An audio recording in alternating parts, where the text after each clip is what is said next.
Bien le bonjour. Allez, on se retrouve aujourd'hui après des longs mois d'absence, sans vidéo, avec une M3 E92. Donc j'avais la flemme vraiment de faire la vidéo auparavant parce qu'il y a beaucoup de vidéos sur YouTube à son sujet. Donc j'ai dit, allez tiens, aujourd'hui on va la faire. Donc, coloris blanche Alpine Weiss, blanc avec des beaux petits reflets, avec l'option jante style 220M, qui lui vont vraiment très bien. Pour moi, beaucoup plus que les 18 pouces, mais ce n'est que mon avis.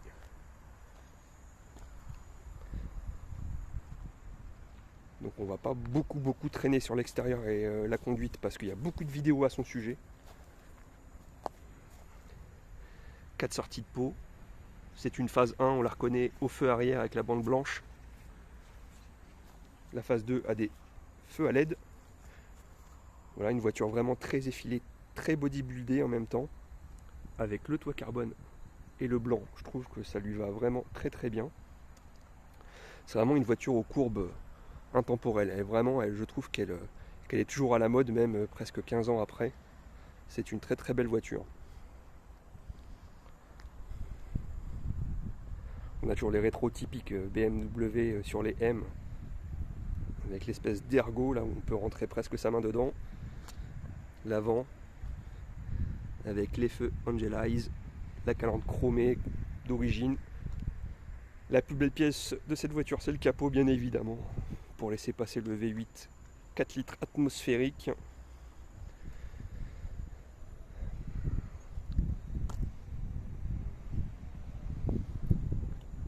Donc on achète aussi cette voiture pour le bruit, hein. Le V8 il fait un bruit vraiment magnifique. Pour moi c'est un des plus beaux bruits V8, hormis Ferrari bien évidemment qui sont au-dessus dans le game. Mais sinon en V8 Atmo, BMW sur celle-là ils ont fait très fort. Donc ils savaient déjà en 2007 quand ils ont sorti la voiture qu'elle allait être légendaire. Et ils se sont pas trompés, hein, car déjà sur la brochure ils disaient un chiffre, une lettre, une légende. Et ils savaient déjà à l'époque qu'elle allait être légendaire. Et pour moi c'est une des plus légendaires des BMW avec la E30. Donc merci Chris Bangle, hein, tant critiqué, mais moi j'aime vraiment les voitures qu'il a fait sous son air. Voilà, bon, on va pas tarder beaucoup plus pour le niveau extérieur, on va passer à l'intérieur et après niveau conduite. Hop, donc, regarde la taille de la porte, elle est assez grande, très lourde. Donc avec du cuir sur la coudoir. Elle a l'option carbone structure qui n'est pas du carbone mais un espèce de cuir façon carbone on va dire. On le retrouve aussi sur la planche de bord. Les bons volants BMW bien épais avec les surpiqûres en rouge et bleu. C'est une boîte DKG, une boîte géniale, on en reparlera après.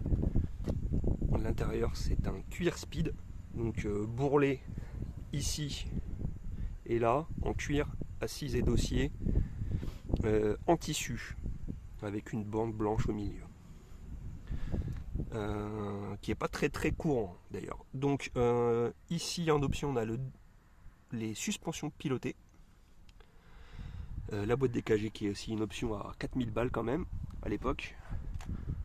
On a les sièges chauffants, on a les portes gobelets, et puis voilà quoi principalement. Elle n'a pas le kit son, mais bon, on est dans une M3, on n'est pas dans une classe S, hein, on n'est pas là pour écouter de la musique non plus. On est là pour en découdre avec une voiture comme ça. Petit accoudoir coulissant, siège électrique. Voilà, ma foi, c'est pas trop mal, hein.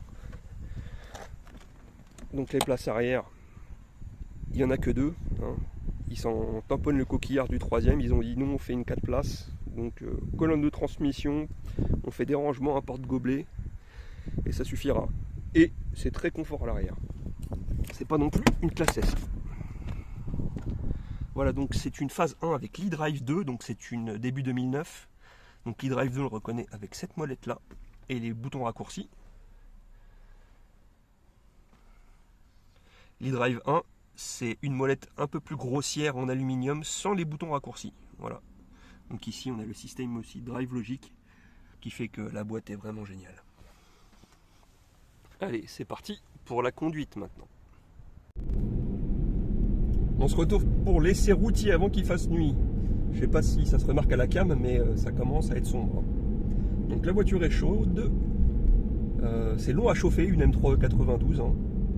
On a cette petite horloge qui tourne au niveau du niveau d'huile, qui cherche le niveau et qui, quand elle a trouvé le niveau, on peut considérer qu'elle est à peu près chaude, ou du moins qu'on peut déjà rouler d'une manière un peu plus soutenue.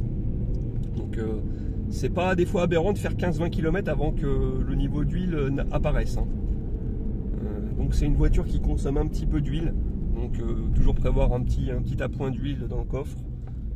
Ça consomme pas non plus 1 litre aux 500 km hein, pour l'instant. Moi j'ai pas fait encore l'appoint d'huile en 1000 km, donc c'est normal, tout va bien. Donc on est sur un V8 4 litres atmosphérique BMW, donc c'est le S65 B40 si je me trompe pas. Les connaisseurs me corrigeront en commentaire. Moteur très bien calibré, avec une très bonne réaction à la pédale. C'est on-off, c'est on appuie, ça part direct. Il y a du couple à tous les régimes, ça marche très très bien. Bon, comme tout le monde le sait, ça sort pas ses chevaux, mais entre vous et moi, on n'en a rien à faire que ça sorte pas ses chevaux, puisque l'important c'est de prendre du plaisir au volant. Avec 150, 200, 300, 400, 500 chevaux, c'est le principal. J'avais avant, vous avez vu dans les vidéos, la M5 F10 qui faisait 560 chevaux, qui marche 1 tonne, mais qui est plus aseptisée que la M3 92 qui donne plus de sensations de conduite à son volant. Donc je suis vraiment très satisfait de ce véhicule. Ça fait 6 mois que je l'ai. Pour l'instant j'en suis content. Je ne sais pas si je vais la garder, car dans mon habitude je ne garde pas les voitures. Après on verra. Ça dépendra de plein de choses. Donc là je suis en mode normal. Donc la boîte de vitesse DKG est en niveau 2 de passage de rapport, donc c'est assez souple, assez smooth. Ça se conduit très bien en daily, et on peut aussi la régler en mode sport en passant le réglage d'intensité à 5 ou 6. Et là vous avez une boîte vraiment violente qui vous donne des à-coups dans les reins, avec toujours des à-coups, des gains de puissance à chaque passage. C'est vraiment une excellente boîte, la boîte DKG, ce qui est pour moi la meilleure boîte BMW qu'ils n'ont jamais faite, même en 2023. Elle surpasse les boîtes 8, 9, 10, 15, 20 vitesses qu'on peut trouver à l'heure actuelle chez eux. Excellente boîte, rien à dire. Donc les puristes auront toujours à dire que la boîte manuelle est mieux. Moi, je ne pense pas, car sur la boîte automatique DKG, vous avez les downshift, donc les rétrogradages de vitesse, qui vous donnent un talon pointe automatique qui fait un peu rugir le V8, c'est très agréable. Vous avez des passages de vitesse éclairs avec des à-coups, ce que on ne retrouve pas dans une boîte manuelle. Une boîte manuelle, le moteur est un peu plus asthmatique, pas énorme, hein, ça se ressent très peu à la conduite, mais la boîte DKG va être plus efficace, on va dire. Après, en termes de cote, la boîte manuelle cote plus, parce qu'elle est un peu plus rare. Moi je suis habitué au DKG, j'adore la DKG. La DKG, si c'est vidangé, ça dure la durée de vie de la voiture. Une boîte manuelle, l'embrayage, ça m'étonnerait que ça fasse la durée de vie de la voiture. Hein. C'est une voiture avec une grosse puissance, on aime bien jouer avec. Donc voilà, après il y a la team boîte auto ou la team boîte manuelle. Moi je m'en fous, j'aime beaucoup la boîte DKG, j'aime aussi la boîte manuelle.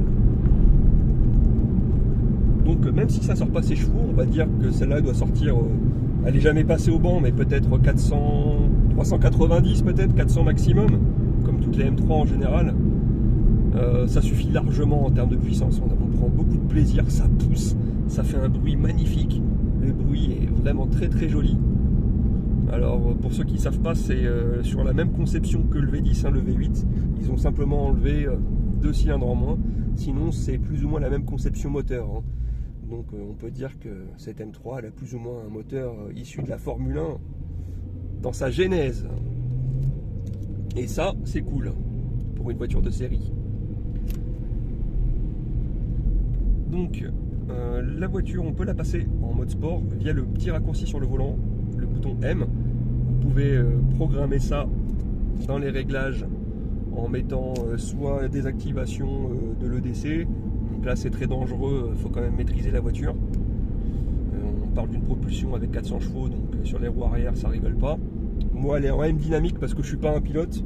Le M dynamique ça vous permet de garder quand même un bon contrôle du véhicule sans qu'à chaque accélération la voiture elle tortille de l'arrière. Et avec la boîte de vitesse passer quasiment à fond en termes d'intensité de passage. Allez, la voiture est chaude, donc on va la passer en M. Donc en M, la voiture, ça n'a plus rien à voir, elle a le chétane. Elle est beaucoup plus réactive. Le bruit est intensifié, je trouve, au niveau de l'échappement.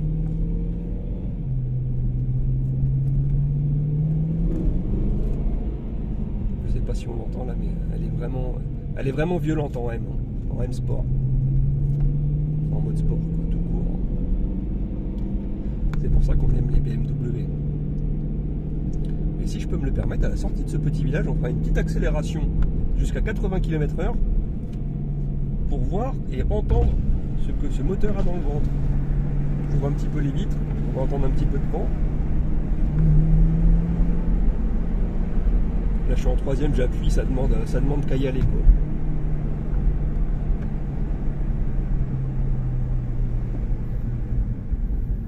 Rond-point. Oh, une belle Astra au PC. Et donc on va pouvoir y aller tranquillou.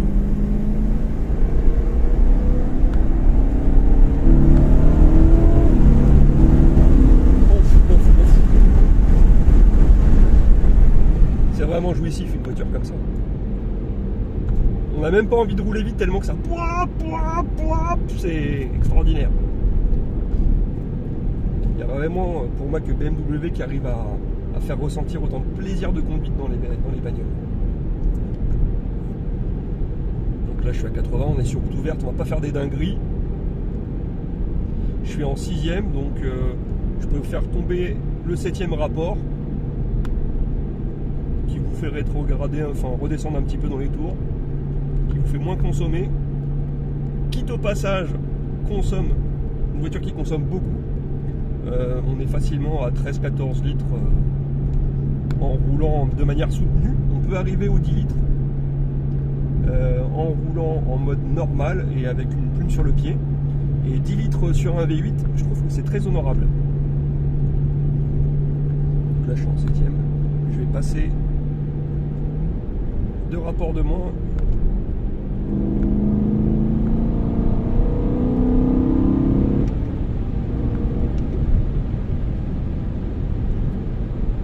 Je sais pas si on se rend compte du bruit à la caméra.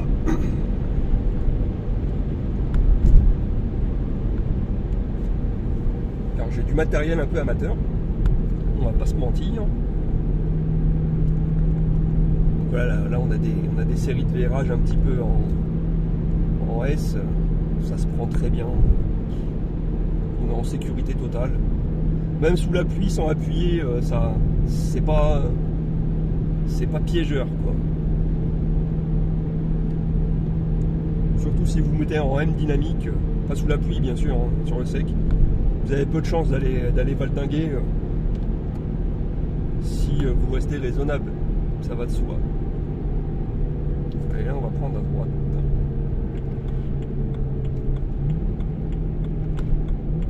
Et on va lui mettre dans les règles de l'art. 4ème, 3ème. Allez c'est parti.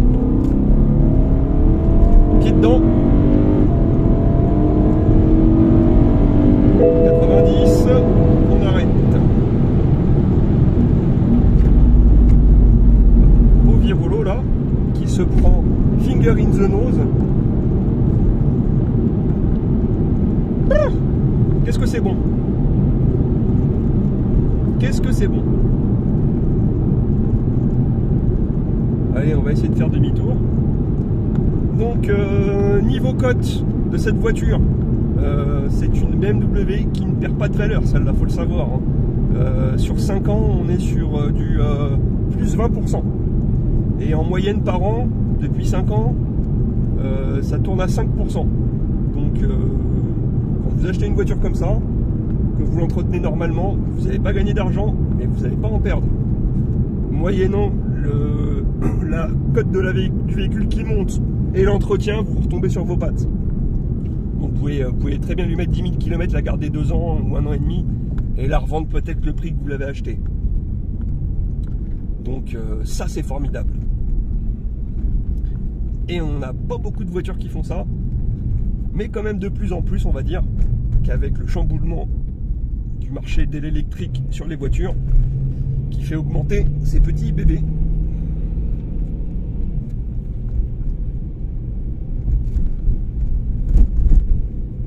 Donc là, celle-là, j'ai pas précisé les kilométrages. Elle a à peine 55 000 km. Donc c'est pas du flan, elle a vraiment 55 000 km. J'ai bien fait toutes les vérifications d'usage avant de l'acheter. Et c'est un import Allemagne. Comme 80-70% des M-Sport. Donc celle-là, elle a passé une bonne partie de sa vie en Italie. Donc elle a été achetée en Allemagne neuve. Le propriétaire est parti directement en Italie avec. Pour vous dire, il l'a configurée neuve en Italie, en mode italien. Alors qu'elle a été achetée en Allemagne. Hop, ça secoue. Donc c'est une 4e main avec moi. Donc l'historique est plutôt fluide et limpide. Toujours chez BMW, sauf une vidange peut-être. Mais bon, des fois, d'aller chez BMW, c'est pas forcément un gage de sécurité, car ils connaissent plus rien dans ces voitures-là maintenant, les garagistes, même chez BMW. Il faut mieux privilégier des fois un bon petit spécialiste de cette marque, qui lui fait le taf bien mieux qu'eux. Et pour moins cher.